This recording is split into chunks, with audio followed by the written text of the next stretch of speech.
Weekly shonen ஜம்பில் 10 வருஷமாக ஓடி ஒரு வழியாக இப்போ முடிஞ்ச மாங்கலாம் பார்த்தீங்கன்னா மை ஹீரோ அகாடமியா 430 சாப்டர்ஸோட முடிஞ்சிருக்கு.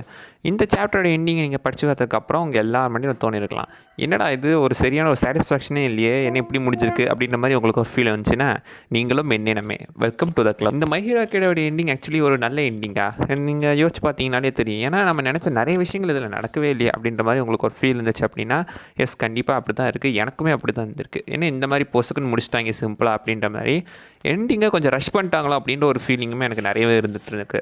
ஏன்னா பொதுவாகவே இந்த மாதிரி ஷோனன் அனிமேக்கள்லாம் நீங்கள் எடுத்துக்கிட்டிங்கன்னா ஆரம்பத்தில் மை ஹீரோ அகாடமி வந்ததுன்றது ஒரு ஷோனன் அனிமே மாதிரி கிடையாது, கிட்டத்தட்ட ஒரு வெஸ்டர்ன் இன்ஃப்ளூயன்ஸ் பண்ண வந்த அனிமே மாதிரி தான் மை ஹீரோ அகாடமியாக இருக்கும். லைக் ஒரு மார்வல் டிசியில் வர சூப்பர் ஹீரோஸ் மாதிரி அந்த மாதிரியான ஒரு ப்ராப்பராக தான் இது கொண்டு போயிட்டு இருந்தாங்க. ஃபஸ்ட்டு சீசன்லாம் நல்லாவே ஓடிட்டு இருந்திருக்கு. ஃபஸ்ட்டு 2-3 சீசன்ஸ் எல்லாமே நல்லாவே போயிட்டு இருந்திருக்கு. வேறு லெவலில் அதுக்கு ஒரு நல்ல வரவேற்புமே கிடச்சிருக்கு.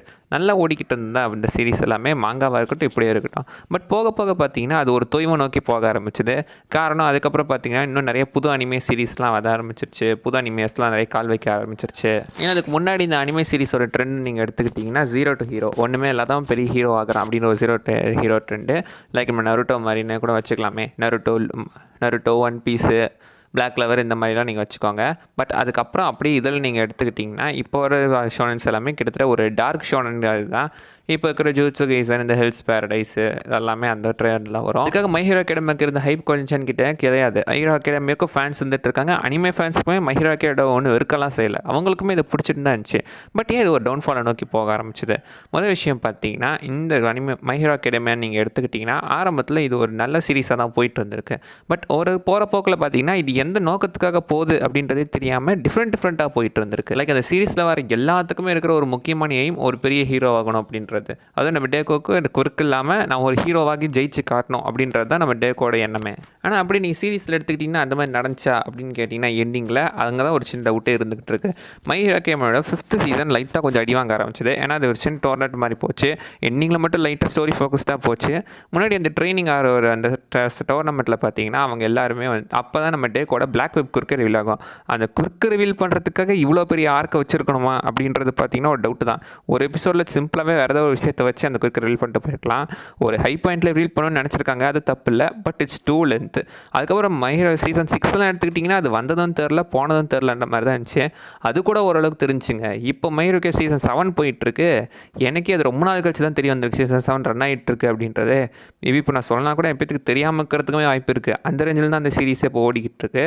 மை ஹீரோ அகாடமிக்கு இருந்த அந்த ஃபேன்ஸோட ஹைப் இந்த அளவுக்கு குறைஞ்சி போச்சா அப்படின்றது நீங்கள் இதுலேருந்தே தெரிஞ்சுக்கலாம். சரி, அப்படியே நம்ம இந்த மாங்கா எண்டிங்க்கு வரும். ஃபைனல் வாராருக்கு நீங்கள் எடுத்துக்கிட்டிங்கன்னா உண்மையிலேயே ரொம்ப இழுத்துருக்காங்க அப்படின்னு தான் சொல்லணும். ரொம்ப லென்த்தாக போயிட்டு இருந்திருக்கு. அதை தாண்டி இன்னும் இந்த எண்டிங்கை, அதாவது வாராருக்கு இழுத்த அளவுக்கு அவங்க எண்டிங்கை இன்னுமே கூட ரொம்ப ரஷ் பண்ணிட்டாங்களோ அப்படின்னு தான் எனக்கு தோணுச்சு. ஏன்னா எண்டிங்கில் நீங்கள் எடுத்துக்கிட்டிங்கன்னா அந்தளவுக்கு ஒரு சாட்டிஸ்ஃபேக்ஷனே கிடையாது. எல்லா கேரக்டர்ஸ்க்கும் அவங்க ஒரு ஜஸ்டிஃபை பண்ணியிருக்காங்களா அப்படின்னு கேட்டால் அப்படியும் கிடையாது. நம்ம எண்டிங்கில் அந்த கிளாஸ் 1A இருக்கிற நிறைய கேரக்டர்ஸை பார்த்துருப்போம். எல்லாருக்குமே ஒரு நல்ல எண்டிங் இருந்துச்சுன்னா கிடையாது. லைக் இப்போ நம்ம டோடோரோகி ஃபேமிலி எடுத்துக்கலாமே. டோடோரோகி ஃபேமிலியுமே அதுவுமே ஒரு நல்லா தான் போயிட்டு இருந்திருக்கு. ஓரளவுக்கு ஒரு நல்ல எண்டிங்கை தான் முடிச்சிருக்காங்க. லைக் எண்டேவர் அவரோட பண்ண தப்புகள்லேருந்து தான் பிராயச்சதம் தேடிக்கிற மாதிரியும்.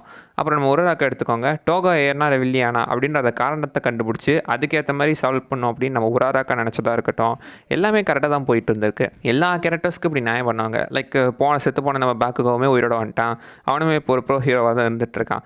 எல்லா கேரக்டர்ஸ்க்கும் அவங்க நல்லது பண்ணுவாங்க. கடைசியில் மெயின் ஹீரோவான நம்ம டேக்கோ ஃபீல்டில் இதில் விட்டாங்க பார்த்தீங்களா, அங்கே தாங்க என்னால் பொறுத்துக்கவே முடியல. ஏன்னா நம்ம டேக்கோவை பொறுத்த வரைக்கும் நீங்கள் எடுத்துக்கிட்டிங்கன்னா அவனுக்கு இருக்கிற பெரிய ஆசையை ஒரு ஹீரோ ஆகணும் அப்படின்றது தான். ஆனால் அவனுக்கு குவிர்க்கு இல்லை. பட் அவர் ஐடலாக நினைக்கிற ஆல்மைட்டே அவரோட பவரை கொடுத்து அவர் ஒரு பெரிய ஹீரோ ஆகணும் அப்படின்னு முயற்சி பண்ணிகிட்டு இருக்கும்போது கடைசியில் வந்துட்டு நான் ஹீரோலாம் கிடையாதுப்பா, நான் இப்போ ஒரு 95 ஜாபுக்கு போகிறேன், இதே ஸ்கூலில் நான் ஒரு டீச்சராக இருக்கேன் அப்படின்ற மாதிரி சொன்னால் நீங்களே சொல்லுங்கள் எவ்வளோ கடுப்பாகும். ஏன்டா அவர் எவ்வளோ பெரிய ஹீரோ ஆகணும்னு நினச்சிக்கிட்டு இருக்கான், கடைசியில் இப்படி ஆடவனை வச்சு முடிப்பீங்க அப்படின்னு தான் கேட்க தோணுச்சு.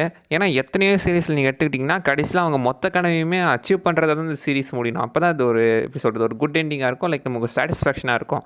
பட் இதில் அந்த மாதிரி கிடையாது. இதில் அவனும் ஒரு ஹீரோ ஆயிடுறான். ஆனால் நம்பர் 1 ஹீரோலாம் கிடையாது. ஒரு 4 சப்போர்ட் ஐட்டத்தை கொடுத்து இதை வச்சு நீ ஒரு ஹீரோ ஆயிக்க அப்படின்ற மாதிரி பார்த்தீங்கன்னா கொடுத்து விட்டாங்க. அதாவது கிளாஸ் 1Aல நம்ம ஒரு சில கேரக்டர்ஸ் தான் பார்த்தோம். நிறைய கேரக்டர்ஸோட எண்டிங்லாம் என்ன ஆச்சு அப்படின்னே தெரில. இதுக்கப்புறம் மை ஹீரோ அகாடமிக்கு ஒரு சீக்வல் வரும் அப்படின்னு கேட்டிங்கன்னா வாய்ப்பு இருக்குது. அதுக்கான ஒரு அடித்தளத்தையுமே லைட்டாக போட்டிருக்காங்க. இன்னொரு பையனையுமே காட்டி அவனுக்குமே டேக்கு மாதிரி ஒரு பேக் ஸ்டோரி இருக்குது. இந்த பையனுக்கு ஒரு குறுக்க இருக்கிற மாதிரி காட்டியிருக்காங்க. பட் அது பிளேட்டை தூக்கி அடிக்கிற ஒரு கிட்டத்தட்ட ஒரு சப்பையான ஒரு குறுக்கு தான். பட் இருந்தாலும் உன்னால் ஹீரோ ஆக முடியும் எப்படி நம்ம டேக்கு கிட்ட ஆல்மைஸ் சொன்னாப்லையோ அதே மாதிரி டேக்கும் இந்த பையன்கிட்ட சொல்லிட்டு இருக்கான். டேக்குக்கு சுத்தமாக குறுக்கு இல்லை, பட் இந்த பையனுக்கு குறுக்கு இருக்குது. அது ஏதோ ஒரு வகையில் இதுன்னு வேணால் வச்சுக்கலாம். ஆனால் ஃபைனல் வரல டேக்கு அவனோட மொத்த பவர்ஸையுமே இழந்துட்டான். லாஸ்ட்டு இந்த ஒன் ஃபார் ஆலோட மொத்த எம்பர்ஸுமே போயிடுச்சு. அந்த மொத்த பவருமே போனதுக்கு டேக்கும் ஒரு சாதாரண மனுஷனாக தான் வந்துட்டு இருக்கான். இது உண்மையிலேயே ரொம்ப ஒரு மோசமான எண்டிங் கிடையாது. இதை நான் ஒரு குட் எண்டிங்னும் சொல்ல மாட்டேன், ஒரு பேட் எண்டிங் அப்படின்னும் சொல்ல மாட்டேன். ஒரு ஓரளவுக்கான குட் எண்டிங் தான். பட் இன்னும் கொஞ்சம் பெட்டராக இருந்திருக்கலாமோ அப்படின்றது தான் பார்த்தீங்கன்னா என்னோட எண்ணம். உங்களுக்கு எப்படி இருந்துச்சு அப்படின்னு சொல்லி கீழே கமெண்ட் பண்ணுங்கள் பார்க்கலாம். இந்த எண்டிங் உங்களுக்கு பிடிச்சிருக்கா இல்லையான்னு சொல்லிட்டு சொல்லுங்கள். அடுத்த வீடியோவில் பார்க்குற வரைக்கும் பை பாய்.